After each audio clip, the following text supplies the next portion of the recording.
کی غالباً 22 تاریخ ہے۔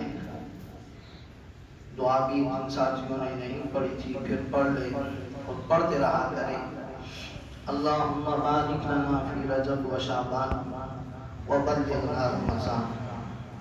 اے اللہ ہم کو رجب اور شعبان کی برکات نصیب فرما اور آنے والے رمضان المبارک کے مہینے تک ہمیں صحت والی زندگی عطا فرما۔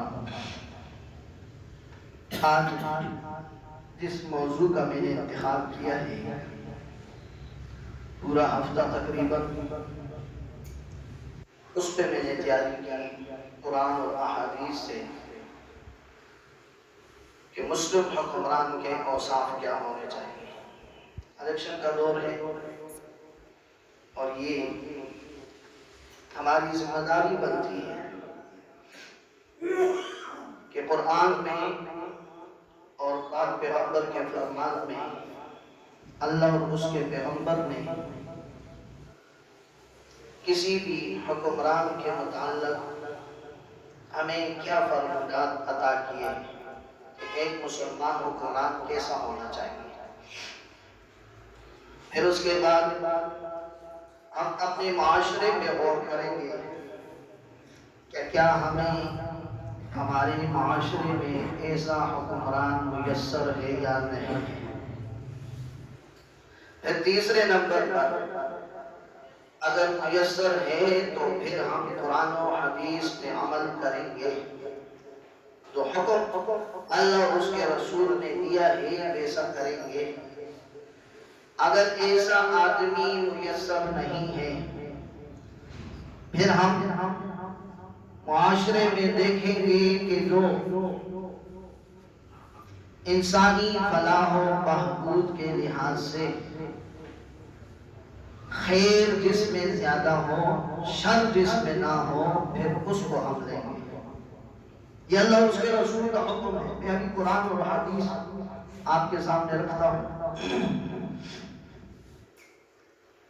لیکن آپ یہ بھی دیکھتے ہیں کہ بہت سارے لوگوں کے ذہن میں یہ بات بھی ہوتی ہے کہ او جی سیاست ہے، اس کا قرآن سے کیا تعلق ہے، اس کا حدیث سے کیا تعلق ہے، اس کا مسجد ممبر محراب سے کیا تعلق ہے۔ یہ سب سے بڑی غلط فہمی ہے، بہت بڑی غلط فہمی ہے۔ حقیقت میں قرآن اور حدیث ہی اللہ اور اس کے رسول کا وہ نظام حیات ہے بندوں کے لیے جو تا قیامت جس نے بھی اس کو اپنایا ہے اس نے کبھی مار نہیں کھائی۔ اور حکم ہے اللہ کا کہ بندوں تم نے دنیا میں جا کر میرا نظام رائج کرنا ہے۔ اللہ کی حاکمیت، رسول اللہ کی رسالت، یہ ایک مسلمان کا نظریہ ہے، مسلمان کا عقیدہ ہے، اور اس میں دیے گئے جتنے جز جتنے بھی فروعات ہیں اس کے مطابق اس کے لیے زندگی گزارنا مسلمان اس کا تابع ہے۔ مسلمان کی حدود زندگی ہے، یہ دائرے سے باہر نہیں جاتا۔ اگر یہ دائرے سے نکلنے کی کوشش کرتا ہے اللہ کے احکامات کو پس پش ڈال دیتا ہے، رسول اللہ کی بتائی ہوئی بات کو پس پش ڈال دیتا ہے، اللہ اس انسان کی اللہ بڑے عجیب انداز میں بھی تعریف کرتا ہے۔ اللہ فرماتے ہیں کہ جیسے میرے ایک بندہ ہے میری اطاعت میں زندگی گزارتا ہے، اس کا دل ہے وہ بات کو سمجھتا ہے، اسی طرح اس بندے کو بھی میں نے جسمانی طور پر دل دیا ہے، لَهُمْ قُلُوبٌ لَا يَفْقَهُونَ بِهَا، لیکن اس دل سے یہ بات کو سمجھتے نہیں ہیں۔ کان ان کے بھی ہیں جو اطاعت میں زندگی گزارتے ہیں، بات کو سمجھتے ہیں، سنتے ہیں۔ کان جسمانی طور پہ ان لوگوں کے بھی آپ کو نظر آئیں گے، لَهُمْ اُذُنٌ لَا يَسْمَعُونَ بِهَا، لیکن ان کانوں سے یہ میری بات کو سننے والے نہیں ہوتے. لہم اعین، انہی لوگوں کی بھی آنکھیں ہیں. اللہ کہتا ہے میں نے ان کو آنکھیں دی ہوئی ہوتی ہیں، لا یبصرون بہا، لیکن جو کچھ میں انہیں دکھانا چاہتا ہوں یہ اسے دیکھتے نہیں. آگے پھر اللہ فرماتے ہیں اولئک کالانعام، یہ تو پھر ایسے ہوئے جیسے جانور ہوتے ہیں. جانور کے بھی 2 کان ہیں، اس کے بھی 2 کان ہیں. جانور کا بھی دل ہے، اس کا بھی دل ہے. جانور کی بھی 2 آنکھیں ہیں، اس کی بھی 2 آنکھیں ہیں. جانور کو بھی میں نے دماغ دیا ہے، اس کو بھی میں نے دماغ دیا ہے. لیکن جس طرح وہ اپنے کانوں سے، اپنے دل سے، اپنے دماغ سے، اپنی آنکھوں سے اپنی زندگی کے متعلق اپنے فائدے اور اپنے نقصان میں تمیز نہیں کر سکتا، اسی طرح یہ بھی نہیں کر سکتا. لہذا اس میں اس میں اللہ فرماتے کوئی فرق نہیں رہا، بلکہ اللہ کہتا ہے فرق تو دور کی بات ہے. میں تو ایک جملہ آگے بڑھ کے اللہ کہتے ہیں، میں فرماتا ہوں بل ہم ازل، یہ تو اس سے بھی کیا گزرا ہوا ہے. تو معاشرے میں انسانیت کا ایک مقام ہے جب وہ ان اعضاء کا استعمال صحیح کرے. کان کا استعمال، دل کا صحیح استعمال، آنکھوں کا صحیح استعمال، زبان کا صحیح استعمال، دماغ کا صحیح استعمال. یہ 5 چیزیں ایسی ہیں جو انسان کو باقی مخلوقات سے تمیز دے دیتی ہیں. تو بہرحال چلتے ہیں اپنے موضوع کی طرف. تو اسی دن کے لحاظ سے ایک بات کو اپنے ذہن میں رکھیں کہ 22 رجب کو یوم وفات سیدنا امیر معاویہ رضی اللہ تعالی عنہ مسلمانوں کے چھٹے خلیفہ ہیں. پہلا کون ہے؟ سیدنا صدیق اکبر. دوسرا کون ہے؟ سیدنا عمر بن خطاب. تیسرا کون ہے؟ سیدنا عثمان غنی. چوتھا کون ہے؟ حیدر کرار شیر خدا سیدنا علی المرتضی. پانچواں کون ہے؟ نواسہ رسول سیدنا حضرت حسن رضی اللہ تعالی عنہ. چھٹے کون ہے؟ سیدنا حضرت امیر معاویہ رضی اللہ تعالی عنہ. یہ مسلمانوں کا چھٹا خلیفہ ہے. اور اللہ نے 64 لاکھ مربع میل، 64 لاکھ، یہ 100 کا 3 حصے بنتا ہے، یعنی پوری دنیا کے 3 حصوں پر حکمرانی اللہ نے عطا کی تھی پوری دنیا کی. اور یہ نہیں تھے کہ 2 صوبے تھے، 4 صوبے تھے، 5 صوبے تھے. ہمارے حکمرانوں سے تو یہ نہیں سنبھالے جاتے. وہ دنیا کے 3 حصوں میں حکومت کرنے والا اور ایسا عادل اور ایسا منصف کہ کبھی بھی اپنے دربار میں اس نے چوکیدار نہیں کھڑا کیا. کوئی ضرورت مند اگر آ جاتا، حاجت مند اگر آ جاتا تھا، کسی کو کوئی مسئلہ درپیش ہوتا تھا، انہی کے زمانے کا یہ واقعہ ہے. رومیوں کے ساتھ حالات کچھ خراب ہو گئے، لیکن معاہدہ ہو گیا تھا ان کے ساتھ. معاہدہ ختم ہونے کو ابھی 1 دن باقی تھا. فوج اپنی بلا لی اور اپنی فوج سے کہا بارڈر پہ بیٹھ جاؤ. جو ہی کل والی تاریخ، آج کے رات گزرے کل کی تاریخ داخل ہو، ان پہ حملہ کر دے. اتنے میں ایک صحابی تھے، دوڑتے ہوئے آئے، کہا امیر معاویہ رضی اللہ تعالی عنہ سے کیا کر رہے ہو؟ آپ نے رسول اللہ کا فرمان نہیں سنا کہ جب تمہارا کسی قوم کے ساتھ، کسی ملک کے ساتھ کوئی معاہدہ ہو چکا ہو، ان کو اطلاع دیے بغیر ان پہ چڑھائی نہ کرنا، اگرچہ تمہارا معاہدہ ختم ہو چکا ہو. ہمارا معاہدہ ضرور ختم ہو رہا ہے، لیکن ہم نے ان کو اطلاع تو نہیں دی، بغیر اطلاع کے آپ ان پہ حملہ کریں گے؟ رسول اللہ نے سے منع فرمایا ہے۔ کہا اچھا میرے علم میں یہ بات نہیں تھی۔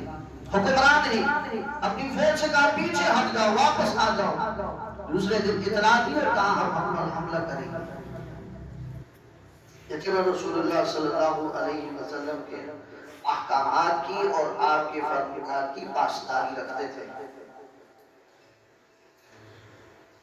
حضرت عمر رضی اللہ تعالیٰ عنہ کے متعلق آپ نے سنا ہے، مشہور جملہ ہے، کہا اگر دریائے فرات کے دائیں بائیں کوئی بھیڑیا بھی کسی چرواہے کی بکری کو کھا جاتا ہے، مجھ عمر سے اللہ قیامت کے دن سوال کریں گے، عمر بتا فلاں وقت میں فلاں چرواہے کی بکری کو فلاں بھیڑیا کھا گیا تھا، یہ ایسا اس کو نقصان کیوں ہوا ہے؟ تو نے انتظامات ٹھیک نہیں کیے تھے۔ میں اللہ کو کیا جواب دوں گا؟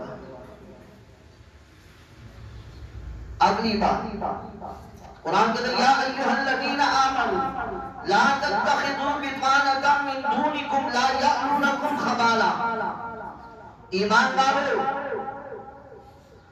تم کبھی بھی اپنے علاوہ کسی غیر مسلم کو اپنا رازدار نہ بنانا، غیر مسلم کو اپنا رازدار نہ بنانا۔ جب غیر مسلم کو رازدار بنانے کی قرآن ہمیں اجازت نہیں دیتا تو غیر مسلم کو حکمران بنانے کی کیسے اجازت دے سکتا ہے؟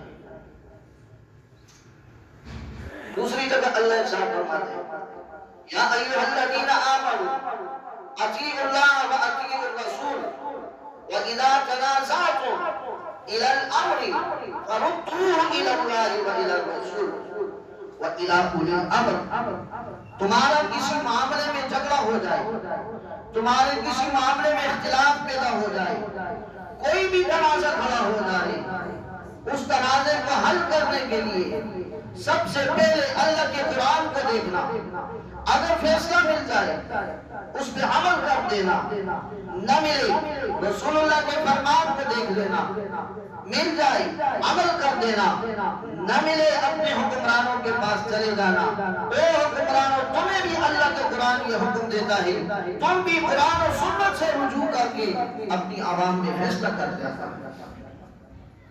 قرآن کہتا ہے ایک آدمی آیا رسول اللہ صلی اللہ علیہ وسلم کی مجلس میں بیٹھا تھا، کہنے لگا اللہ کے رسول فلاں آدمی کے ساتھ میرا کوئی معاملہ ہے، آپ کتاب اللہ کے مطابق ہمارا فیصلہ فرمائے۔ رسول اللہ صلی اللہ علیہ وسلم نے فرمایا آپ کہتے ہو کتاب کے مطابق فیصلہ کروں تو آؤ میں آپ کے درمیان فیصلہ کرتا ہوں۔ دوسرا شخص کھڑا ہوا، اس نے کہا اللہ کے رسول اس شخص نے جو بات کی ہے کہ ہمارا فیصلہ کتاب اللہ کے مطابق کریں، لیکن پہلے میری بات سنیں۔ اس نے اپنی بات تو کر دی ہے لیکن پہلے میری بات سنیں۔ میرا بیٹا تھا، اس کے ہاں کام کرتا تھا، مزدوری کرتا تھا، اس کے گھر میں کام کرتا تھا، اس کی فیکٹری میں کام کرتا تھا، اس کی ملازمت کرتا تھا۔ ایک دن ایسا ہوا کہ میرے اس بیٹے نے اس کی گھر والی کے ساتھ بدکاری کر دی ہے۔ اس بدکاری کے بعد اس آدمی نے مجھ سے 100 اونٹ بھی لیے ہیں۔ اس بدکاری کے بعد اس آدمی نے مجھ سے دیت اور فدیہ بھی حاصل کیا ہے۔ اب یہ دوبارہ آپ کی محفل مجلس میں اٹھ کے فیصلہ کروانا چاہتا ہے، جبکہ میں نے علماء سے سنا ہے کہ جو آدمی زنا کر لے اس سے اونٹ یا اس سے بکریاں یا اس سے فدیہ وصول نہیں کیا جاتا، بلکہ اس کو 100 گھوڑے لگائے جاتے ہیں، پھر اس کے بعد اس کو اس ملک سے اس شہر سے جلا وطن کر دیا جاتا ہے۔ اس آدمی نے تو میرے ساتھ یہ ظلم کیا ہے۔ رسول اللہ صلی اللہ علیہ وسلم نے فرمایا ہاں آپ کی بکریاں بھی یہ واپس دے گا، آپ کے اونٹ بھی یہ واپس دے گا، آپ کے بیٹے کو صرف گھوڑے لگیں گے اور جلا وطن کیا جائے گا۔ یہی اللہ اور اس کے رسول کا فیصلہ ہے۔ اور اس کی عورت نے جو زنا کیا ہے، کل ایک صحابی کو بھیجا کہ جاؤ اس سے پوچھو، اگر وہ زنا کا اقرار کر لیتی ہے اس کو رجم کر دو۔ اس نے زنا کا اقرار کیا، رسول اللہ نے کہا اس کو رجم کر دو، اس کو رجم کر دیا گیا۔ کہا اگر تم کتاب اللہ کے مطابق فیصلہ چاہتے ہو تو پھر یاد رکھو، اگر میری بیٹی فاطمہ بھی چوری کرے گی میں اس کے بھی ہاتھ کٹوا دوں گا۔ کہاں چلے گئے؟ ابو ذر رضی اللہ تعالی عنہ رسول اللہ صلی اللہ علیہ وسلم کے پاس تشریف فرمائے۔ کہا اللہ کے رسول مجھے کوئی سرکاری ملازمت دے، مجھے کوئی عہدہ دے، مجھے کوئی ذمہ داری دے۔ رسول اللہ صلی اللہ علیہ وسلم نے ابو ذر کے کندھے پہ ہاتھ رکھ کے یوں تھپکی دی اور پھر فرمایا ابو ذر تو بڑا کمزور ہے، تو بڑا کمزور ہے، اور یہ عہدے یہ ملازمتیں بڑی طاقتور ہیں، تو یہ عہدہ سنبھال نہیں سکے گا، اس کے حق ادا نہیں کر سکے گا، لہذا اس کی چاہت اس کی مانگ نہ کر۔ اور میں اللہ کے رسول یہ اعلان کرتا ہوں کہ دنیا کے لوگوں سنو، اگر کوئی بھی شخص اس کے ذمے کسی کا عہدہ لازم کر دیا گیا، اس کو کسی کی کوئی ذمہ داری سونپ دی گئی اور اس نے اس کا حق ادا نہ کیا، اللہ تعالیٰ کل قیامت کے دن اونٹے منہ اس کو جہنم میں ڈالے گا۔ اتنی آسان نہیں ہے، یہ عہدہ لینا اتنا آسان نہیں ہے، کرسی پہ بیٹھنا اتنا آسان نہیں ہے جتنا آج لوگوں نے سمجھ لیا ہے، جتنا آج اس کے لیے توب کی جاتی ہے، کوشش محنت کی جاتی ہے، اور پہچان تو بالکل ختم ہوگی کہ اللہ اور اس کا رسول ہمیں کیا کہہ رہا ہے۔ رسول اللہ صلی اللہ علیہ وسلم نے ارشاد فرمایا نہیں حاکم بناتا اللہ تبارک و تعالی کسی بندے کو کسی قوم پر، چاہے لوگ کم ہو یا زیادہ ہو، قیامت میں اللہ تعالیٰ ان کے بارے میں سوال کرے گا، ان میں سے اللہ کے احکامات نافذ کیے تھے یا نہیں کیے تھے۔ اب اس پورے کی پورے تبر جتنا یہ سیاست میں کھڑا ہے، ان میں کوئی ایک ایسا شخص دکھا دیا جائے جو رسول اللہ صلی اللہ علیہ وسلم کے اس فرمان کے مطابق مجھے بھی علم ہے آپ کو بھی علم ہے کر سکے کہ اللہ جس بندے کو کوئی حاکم کسی علاقے کا کسی ملک کا بناتا ہے اور اگر اس نے اللہ کے احکامات وہاں نافذ نہیں کیے، اللہ فرماتے ہیں میں کل اس سے پوچھوں گا۔ یہ ڈر، یہ سوچ، یہ فکر لے کے کون معاشرے میں ہمارے سامنے آتا ہے کہ میں جا کر یہ کام کروں گا، اللہ کے احکامات نافذ کروں گا؟ یہ تو کوئی بھی نہیں کہتے، یہ ضرور کہتے ہیں تیری گلی پکی ہو جائے گی، تیری سیون لائن ڈر جائے گی، میٹر لگ جائے گا، فلاں ہو جائے گا، فلاں ہو جائے گا، لیکن یہ آج تک ہمیں کسی نے نہیں کہا۔ میں آپ کے سامنے اللہ کا وہ برگزیدہ بندہ کھڑا ہوں، اگر آپ نے مجھے کامیاب کروا دیا اسی علاقے اسی زمین پہ، حاکمیت اللہ کو ہوگی، نظام رسول اللہ کا ہوگا۔ کسی کی زبان سے سنا ہے؟ سچ بتاؤ، یا کسی نے یہ کہا ہے؟ اسلامی ملک میں اور اس کی قوانین میں یہ بات موجود ہے کہ جہاں حکم حاکم وزیر اعظم اور صدر مسلمان ہوگا، وہیں پر اس صدر کے ذہن میں، اس کے دل و دماغ میں یہ بات بھی نہیں کھٹکے گی کہ اگر کوئی بھی شخص رسول اللہ صلی اللہ علیہ وسلم کے بعد لفظی طور پہ، معنوی طور پہ، تفسیری طور پہ، مفہومی طور پہ، اگر کسی قسم کی اصلاحی طور پہ ہی کیوں نہ ہو، اگر کوئی بھی آدمی نبی ہونے کا یا نبوت کا دعویٰ کرنے والا ہو، وہ اس کو قرار واقعی سزا دینے کے بعد اس کے ملک کو اپنے رعیت کے اندر اس کو اتنا مشہور کرے گا تاکہ دوسرا مسلمان اس کے نقصان سے بچ جائے. یہ ہمارے قوانین میں شامل ہے. ان کے ساتھ تو محبت کی جاتی ہے اور یہ لکھا ہوا ہے, الفاظ کے ساتھ لکھا ہوا ہے کہ کوئی بھی قادیانی گروپ, احمدی یا لاہوری گروپ یا ان کے ساتھ تعلق رکھنے والا جو بھی شخص ہوگا وہ ملک کے کسی عہدے پر اس کو طاقت اور زور نہیں دیا جائے گا. یہ ہمارے آئین میں شامل ہے. آج وہی لوگ ہیں آگے بڑھ رہے ہیں. آگے سنے رسول اللہ صلی اللہ علیہ وسلم نے کتنی پیاری بات پھر ارشاد فرمائی کہ کیسے کیسے لوگوں کی یہ خدمت کریں گے, کیسے کیسے اللہ تعالیٰ ان کی پھر مدد فرمائے گا. قرآن میں اللہ فرماتے ہیں کہ وَتَفَقَّدَ الطَّيْرَ فَقَالَ مَا لِيَ لَا أَرَى الْهُدْهُدَ أَمْ كَانَ مِنَ الْغَائِبِينَ. سلیمان علیہ السلام کو اللہ نے سلطنت عطا کی تھی, حکمرانی عطا کی تھی, اور ایسی حکمرانی جو کہاں قیامت اللہ کسی کو نہیں دے گا. پرند چرند درند ہر چیز میں حکمرانی ہے.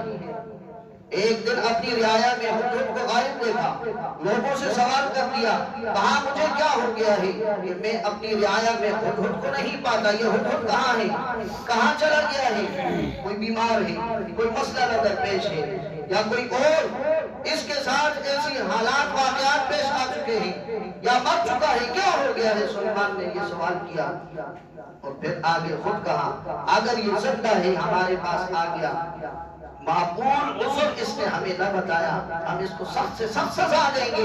بغیر بتائے میری رعایا کا کوئی آدمی میری آنکھوں کے سامنے سے غائب نہ ہو. مجھے میری رعایا کے ہر فرد ہر شخص کا علم ہونا چاہیے کہ میری رعایا میں ہر شخص ہر فرد کس حالت میں زندگی جی رہا ہے, کس حالت میں زندگی جی رہا ہے. رسول اللہ صلی اللہ علیہ وسلم نے آگے ارشاد فرمایا تم میں سے ہر شخص ذمہ دار ہے. بخاری شریف کی حدیث ہے اور ہر ایک اس کی ذمہ داری کے بارے میں ہر ایک سے پوچھا جائے گا. پھر آگے فرمایا امام اپنے عوام کا ذمہ دار ہے. یہ رسول اللہ فرما رہے ہیں امام اپنے عوام کا ذمہ دار ہے کہ وہ اپنی امامت کے دوران وہ اپنی عوام کو, اپنے مقتدیوں کو قرآن اور اس کے احادیث کے احکامات سناتا ہے یا نہیں, اور اس سے اس کی رعیت کے متعلق سوال ہوگا. یوم ندعو کل اناس بامامہم. قرآن کہتا ہے کہ جس دن ہر آدمی کو اس کے امام کے ساتھ اٹھا کے اللہ کھڑا کرے گا تو پھر اس سے پوچھے گا. آگے اللہ فرماتا آدمی اپنے گھر کا نگران ہے, اس سے اس کے گھر والوں کے بابت سوال کیا جائے گا. بتا تو اپنے گھر والوں کے ساتھ تیرا معاملہ کیسا تھا, دین کے متعلق تیرا معاملہ کیسا تھا, دنیا کے متعلق تیرا معاملہ کیسا تھا, لال نفقے کے لحاظ سے تیرا معاملہ کیسا تھا, کھلانے پلانے کے لحاظ سے تیرا معاملہ کیسا تھا, لین دین کے لحاظ سے تیرا معاملہ کیسا تھا, تربیت کے لحاظ سے کیا تھا, اصلاح کے لحاظ سے کیا تھا. آگے فرماتے عورت اپنے خاوند کے گھر کی نگران ہے, اس سے اس کی رعیت کے بابت سوال ہوگا. عورت اپنے خاوند کے گھر کی نگران ہے, اس سے اس کی رعیت اس کی اولاد کے متعلق عورت سے سوال ہوگا. آج کل ہماری عورتیں اللہ معاف کرے, ہر آدمی اپنے گریبان میں جان کے دیکھ سکتا ہے. ہر آدمی, ہماری بیٹی ہے, بہن ہے, جو بھی ہے, بہو ہے, دادی ہے, یہ اللہ اس کے رسول نے جو کہا ہے کہ دیور سے پردہ کرو, دیور سے کیا کرو. لوگ کہتے ہیں کہ انگریز کی سوچ بہت دور تک ہے. انگریز کی کوئی بات سنتے ہیں ہمیں عجیب لگتا ہے, مجھے انگریز بہت دور تک سوچتا ہے, اور یہ سوچ تو تجھے اللہ نے دی تھی, مجھے اللہ نے دی تھی کہ بہت دور تک تو اللہ اور اللہ کے بندے رسول اللہ کی بات ماننے والے دور تک سوچتے ہیں. کہاں گھر میں اپنے دیور سے عورت پردہ کرے. ہم نے کیا کہا, میرے ہاتھوں میں پڑو, ساری زندگی اس کو چولی میں بٹھا کے کھوال دے گا. ایک ہی چولہے پہ بیٹھے رہا, ایک ہی پلیٹے بھی کھاتے رہا. ٹھیک ہے بھائی، ایک چولہے پہ بیٹھے رہے، ایک پلیٹ میں کھاتے رہے، آپ کی گود میں بڑا ہوا ہے، لیکن اللہ نے تو یہ نہیں کہا کہ تو اس کو اپنی گود میں بڑا کر، اپنے ساتھ چولہے میں بٹھا کے کھلا، اپنے ساتھ پلیٹ میں بٹھا کے کھلا۔ اللہ اور اس کے رسول کی سوچ بھی بڑی دور تک ہے۔ بہت یہ خرابیاں اگر شمار کرتے جائیں آپ کو، بہن کی بھائی کے ساتھ دشمنی ضرور ہے، لیکن کزن کے ساتھ دوستی بھی ضروری ہے۔ اتنی اس کی اللہ تعالیٰ معاف فرمائے۔ نوکر اپنے مالک کے گھر کا نگران ہے، ملازم اپنے مالک کے گھر کا نگران ہے، اور اس سے اس کی رعیت کے بارے میں سوال ہوگا۔ آدمی اپنے باپ کے مال کا نگران ہے، ہر بیٹا اپنے باپ کا جو مال ہے اس کا نگران ہے، نگران اس سے اس کے متعلق سوال ہوگا، تو نے اس کی حفاظت کی تھی یا تو نے اس کو ہلاک کیا تھا؟ تو نے اپنے باپ کے مال کی حفاظت کی تھی یا اس مال کو تو نے ہڑپ کیا تھا؟ تو نے اپنے باپ کے مال کو محفوظ رکھا تھا، اس کو اس کے حقدار تک پہنچایا تھا، یا سارا کچھ اپنے پیٹ میں ڈال دیا تھا؟ اور آگے رسول اللہ صلی اللہ علیہ وسلم نے ارشاد فرمایا کہ تم میں سے ہر ایک نگران اور اس سے اس کی رعیت کے بابت سوال کیا جائے گا۔ بخاری شریف کی حدیث ہے 893 نمبر۔ تو یہ مجھے آپ کو ایک بڑا سبق دے کے جا رہی ہے۔ اور آگے آپ رسول اللہ صلی اللہ علیہ وسلم نے فرمایا کہ ایک ملک کا حکمران، اس کی ذمہ داریوں میں یہ ہے کہ ملک کی حفاظت کرنے والا ہو، اپنے ملک کا محافظ ہو۔ ایک دفعہ مدینے میں کسی نے افواہ پھیلا دی کہ بھائی دور سے کوئی دھواں اڑتا ہوا نظر آیا، افواہ پھیل گئی کہ دشمن نے حملہ کر دیا۔ رسول اللہ صلی اللہ علیہ وسلم کی کانوں تک آواز پہنچی، تلوار لٹک رہی تھی، آپ نے تلوار اٹھائی، گھوڑا پکڑا، گھوڑے پہ بیٹھ گئے اور بھاگتے ہوئے سب سے آگے نکلے۔ پیچھے سے جو ہی لوگ پہنچے دیکھا آگے رسول اللہ تلوار لے کے کھڑے ہیں۔ آپ نے فرمایا، او میرے لوگوں، تسلی اطمینان رکھو، کچھ بھی نہیں ہے، ویسے دھواں اڑا ہے، اگر کچھ بھی ہوتا ہے آپ کا پیغمبر پہلے اپنی جان دے گا، بعد میں آپ کو جان دلوائے گا۔ او حکمرانو، تم پہلے ہماری جان لیتے ہو، بعد میں اپنی جان پر پیش کرتے ہو، یا پہلے ہم سے چوستے ہیں، چوستے بھی ایسے ہیں جیسے وہ بھینس 10 مہینے دودھ دینے کے بعد خشک ہو جائے کبھی، پھر وہ مالک ٹیکا لگاتا ہے زور سے، اس سے بڑی لاتے ساتھ وہ مارتی ہے، لیکن ٹیکا لگا کے اس کو مجبور کر کے اس سے زور سے دودھ نکال دیتا ہے، زور سے چوس چوس کے ہم سے نکالتے ہیں۔ رسول اللہ صلی اللہ علیہ وسلم نے ارشاد فرمایا، او لوگوں، تمہارا حکمران ایسا ہونا چاہیے جو غریبوں، مسکینوں، فقیروں، محتاجوں، قرضداروں کے قرض ادا کرنے والا ہو۔ آپ کے سامنے لوگوں کے جنازے لائے جاتے تھے، آپ لوگوں سے پوچھا کرتے تھے یہ کسی کا مقروض تو نہیں ہے، اس پر کسی کا قرضہ تو نہیں ہے؟ اگر کوئی کہہ دیتا اللہ کے رسول اس نے اتنا مال چھوڑا ہے کہ اس کے قرض ادا ہو سکتے ہیں، تو پھر آپ جنازہ پڑھا دیتے تھے، اور پھر آپ یوں کہتے تھے اگر کوئی آدمی بھی اس حالت میں میرے سامنے آ جائے، اس کی میت اس کی لاش لے کے آ جائے، تو اس میں جنازہ پڑھانا ہو اور اس کے پاس مال نہ ہو، غریب ہو، محتاج ہو، اور قرضے اس پہ اتنے ہوں کہ وہ ادا نہ ہو سکتے ہوں، تو لوگوں تم اس کے قرضے ادا کر لیا کرو، لیکن میرے سامنے اس کو نہ لایا کرو۔ مجھے اجازت نہیں ہے ایسے شخص کے جنازہ پڑھانے کی، لیکن جب زمانہ گزرتا گیا، فتوحات عام ہو گئی، رسول اللہ کے پاس مال عام ہو گیا، تو پھر آپ فرماتے تھے آئندہ کے لیے اب جو آدمی بھی فوت ہوتا ہے، مقروض ہے، غریب ہے، یتیم ہے، مسکین ہے، لاچار ہے، جو بھی ہے، اس کو لاؤ، میں اس کے جنازے بھی پڑھاؤں گا، میں اس کے گھر کی کفالت بھی کروں گا۔ اور ہم کوئی بڑا مر گیا، شور شرابہ ہے، فلاں مر گیا جی، فلاں مر گیا، فلاں مر گیا۔ غریب کتنے دنوں میں مارے جاتے ہیں، غریب کتنے دنوں میں بھوکے مرتے ہیں، غریب کتنے دنوں میں تڑپتے ہیں۔ وہ یہودی کے ساتھ عمر بن خطاب کا یہ عمل ہے، بازار میں جا رہے ہیں، ایک بابے کو دیکھا بھیک مانگ رہا ہے، غلام سے کہا یہ بابا کیا کر رہا ہے؟ یہ تو بھیک مانگ رہا ہے. غلام سے کہا جاؤ مدینہ کے والی سے کہہ دو اس کے لیے وظیفہ مقرر کیا جائے، یہ بھیک نہ مانگے. غلام نے کہا امیر المومنین یہودی ہے، بابا ہے، مانگنے دو، ان کی عادت ہے. پہلے یہودیوں کی عادت تھی بھیک مانگنے کی، اب پاکستانی مسلمانوں کی عادت بن چکی ہے. امیر المومنین عمر بن خطاب نے کہا اور یہ کیسی بات کر رہے ہو، جب یہ جوان تھا اس سے ہم ٹیکس وصول کرتے تھے، اب یہ بوڑھا ہو گیا، کمزور ہو گیا، لاچار ہو گیا ہے، تو اب یہ بھیک مانگے گا نہیں. آئندہ کے لیے ماہانہ اس کا وظیفہ مقرر کرو. مجھے میرے علاقے میں، میری سلطنت میں، میری رعیت میں ایسا آدمی نظر نہ آئے وہ لوگوں کے سامنے ہاتھ پھیلا کے بھیک مانگ رہا ہو. مل جائے گا ہمیں حکمران. ایسے لوگ ہیں نہیں ہیں، نہیں ہیں، ڈھونڈنے میں نہیں ہیں. تو پھر کم از کم ایسا آدمی ضرور ہو جو اللہ اس کے رسول سے ڈرنے والا ہو، ڈر دل میں خدائے خوف رکھتا ہو، ظلم سے اجتناب، ظالم نہ ہو. اللہ تعالی ہمیں